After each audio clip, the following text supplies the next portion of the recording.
Hello बच्चों, praise Lord, जय मसीह की। आप लोग कैसे हैं? बहुत अच्छा लग रहा है एक बार फिर आप सबसे मुलाकात करके। और मैं विश्वास करता हूँ आज भी जो कुछ हम करने जा रहे हैं, गीतों को गाने जा रहे हैं और जो कहानी सुनने जा रहे हैं, उसके द्वारा आपको बहुत मज़ा आने वाला है, बहुत आशीष मिलेगी। आइए हम आज की संडे स्कूल की आराधना को शुरू करते हैं प्रार्थना के साथ। प्रभु जी, आपका धन्यवाद देते हैं आज के इस समय के लिए आपने हमें दिया।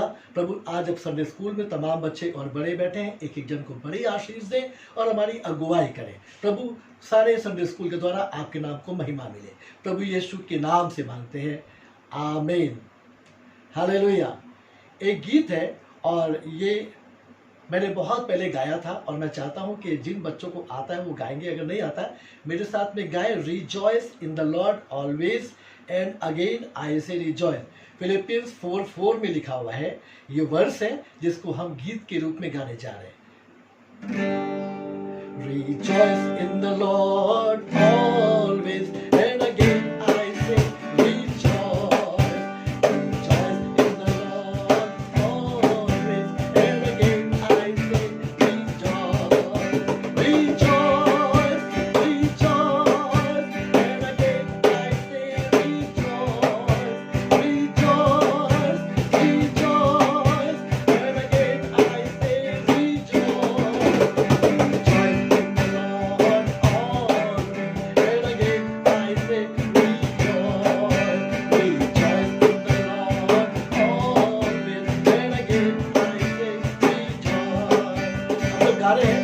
मुस्कुराएंगे ताकि मालूम पड़े कि आप गा रहे हैं तो आप सच में रिजॉयस दिखा रहे हैं या नहीं। अपनी जॉय को दिखाइए। Rejoice in the Lord always and again I से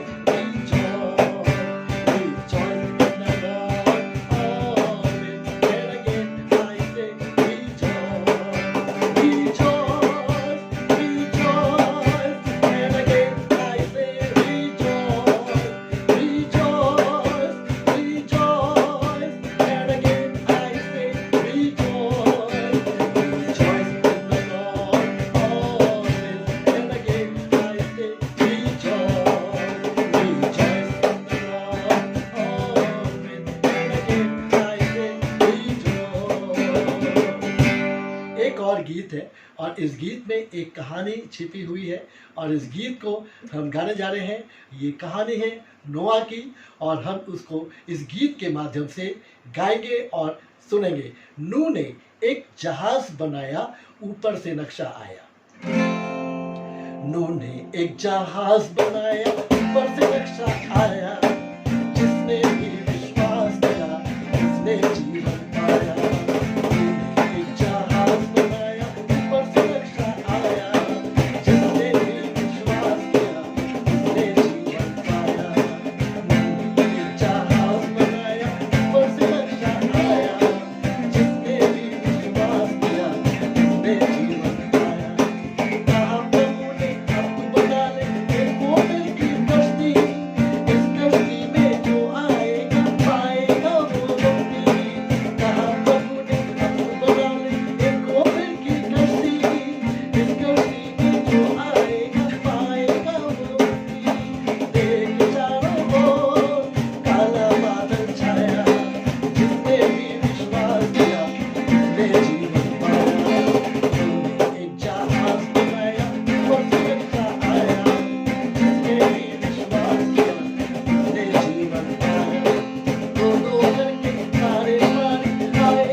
आ गया, रास्ता बंद हो गया, गेट बंद हो गया और फिर वो लोग अपने बचाने के लिए चिल्लाने लगे। लोगों ने आवाज लगाई, तू बाबा तू बचा ले, अब तो हम डूबे हैं जाते, अंदर हमें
विश्वास करता हूँ आपको ये गीत बहुत अच्छा लगा होगा।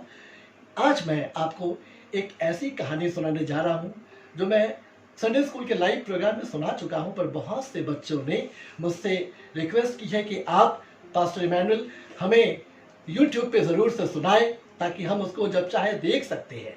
तो मैं आपको आज एक ऐसी कहानी सुनाने जा रहा हूँ जो एक ऐसी छोटी चिड़िया की है जो अपने बच्चों के लिए घोंसला बनाने के लिए परेशान थी, क्योंकि ठंड का मौसम आने वाला था और उसके पास कोई भी शेल्टर प्लेस नहीं था।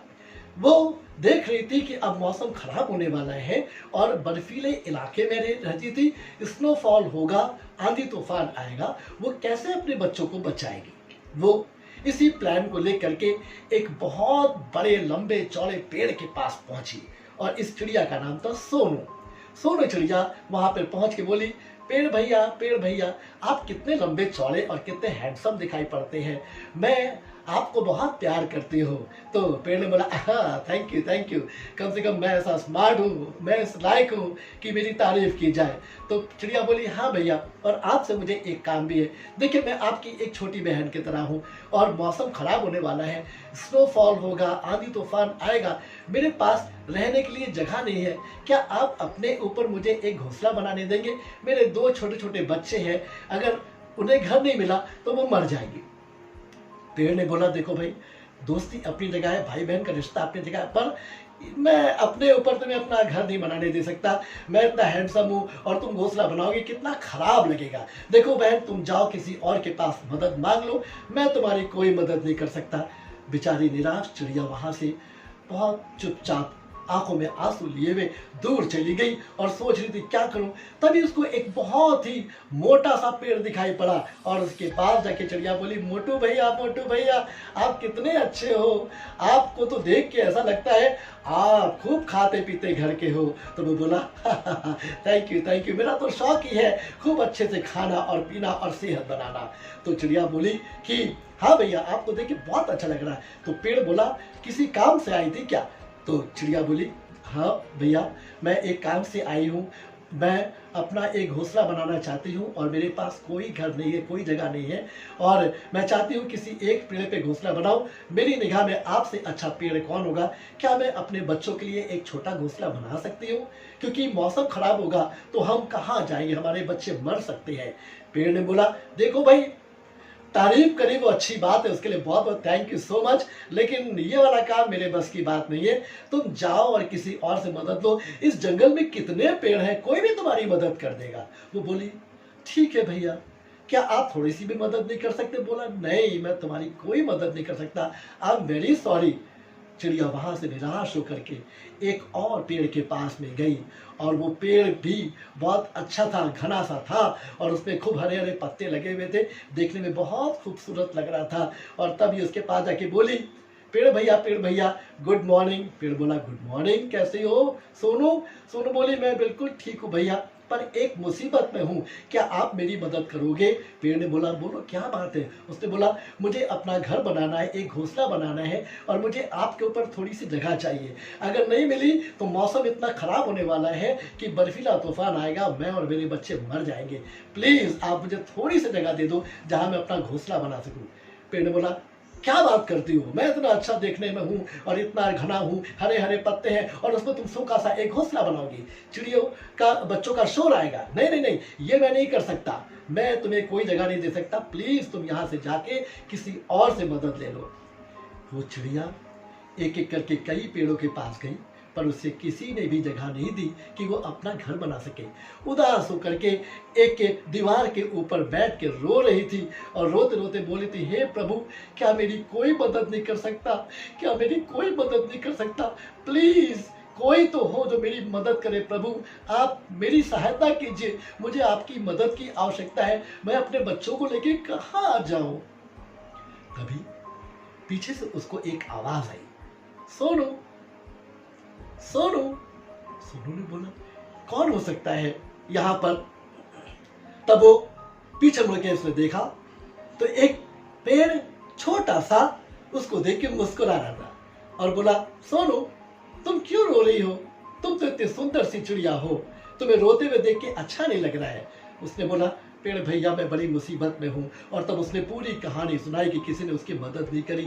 तो ये छोटा पेड़ बोला, छोटा सा था देखने में और बहुत खूबसूरत भी नहीं था, बहुत हरा भरा भी नहीं था, पर उसने बोला तुम कैसी बात करती हो, अरे मैं एक भाई हूँ और अपनी बहन के काम नहीं आऊँगा तो किसके काम आऊँगा, तुम मत रो, तुम आओ और मेरे ऊपर अपना घोंसला बना लो, क्योंकि मैं तुम्हारी मदद करने को तैयार हूँ। चिड़िया बहुत खुश हो गई, खुशी खुशी गई, दौड़ दौड़ के पत्ते लाई, तिनके लाई, रुई लेके आई और उसने एक खूबसूरत सा घोंसला उस पेड़ के ऊपर बना दिया और फिर अपने बच्चों को लेके वो उस घोंसले में चली गई।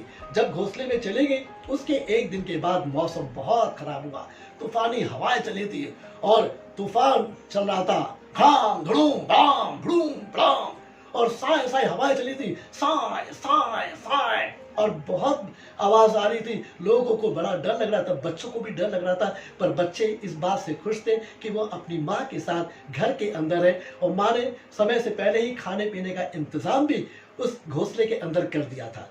तभी रात में आवाजें आने लगी और ऐसी ऐसी आवाजें आ रही थी, लग रहा था जैसे दिवाली में पटाखे छूट रहे हो, ऐसी आवाजें आ रही थी। और जब वो आवाजें आ रही थी तो उसके बाद में इन लोगों ने कहा मौसम खराब होगा, इस वजह से कुछ ऐसी आवाजें आ रही है। जब सुबह हुई, जब दरवाजा खोला, चिड़िया ने बाहर देखा, ये आवाजें कैसी आ रही थी, कैसा मौसम खराब था, तो मालूम पड़ा कि बाहर तो ढेर से पेड़ गिरे पड़े हैं और वो जड़ से उखड़ गए हैं और रो रहे।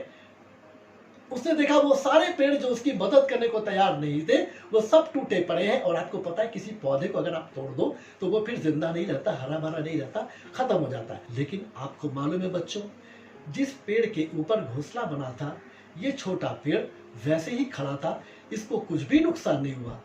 और तब प्रभु का धन्यवाद करने लगे ये बच्चे और उसकी माँ कि प्रभु आपका धन्यवाद कि हम जिस पेड़ पे घोंसला बना करके रह रहे हैं कम से कम इसे कोई नुकसान नहीं हुआ और ये पेड़ पूरी तौर से सुरक्षित था। और आपको मालूम है इस कहानी में हम इस बात को सीखते हैं कि बहुत से लोगों की आदत नहीं होती कि वो दूसरों की सहायता करें, दूसरों की मदद के लिए खड़े हो नहीं पाए और वो सेल्फिश होकर के अपना जीवन जीते हैं। लेकिन इस पेड़ ने अपनी जान की परवाह नहीं करी और इसने इनकी मुसीबत में सहायता करने के लिए अपना कदम बढ़ाया और इसने बोला मैं तुम्हारी सहायता करने को तैयार हूँ। और आपको मालूम है जो लोग दूसरों की सहायता करते हैं परमेश्वर भी उनकी सहायता करता है। और ये कहानी हमें इस बात को सिखाती है कि जिन लोगों ने सहायता नहीं करी, जो अपने लिए जी रहे थे, वो एक दिन खत्म हो गए और उनकी जान भी नहीं बची।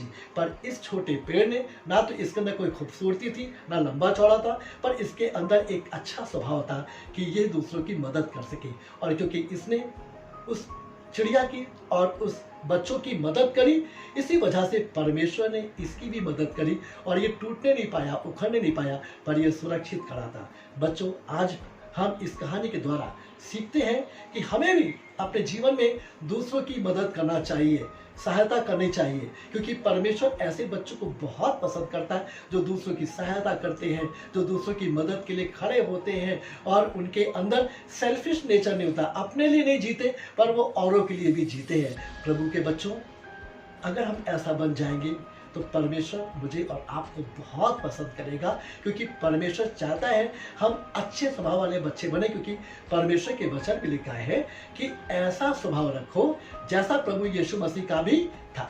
प्रभु यीशु ने सबकी मदद करी, हमें भी सबकी मदद करनी चाहिए। आमीन, हालेलुया। तो आप इस बात का वादा करते हैं कि आज से आप भी दूसरों की मदद करने वाले बनेंगे। आमीन, हालेलुया। ओके, मैं देख रहा हूँ बहुत से लोगों ने, बच्चों ने अपनी गर्दन हिलाई और इस बात का प्रॉमिस किया है। प्रभु आपको बहुत आशीष दे। हम प्रार्थना के साथ इस संडे स्कूल को खत्म करेंगे।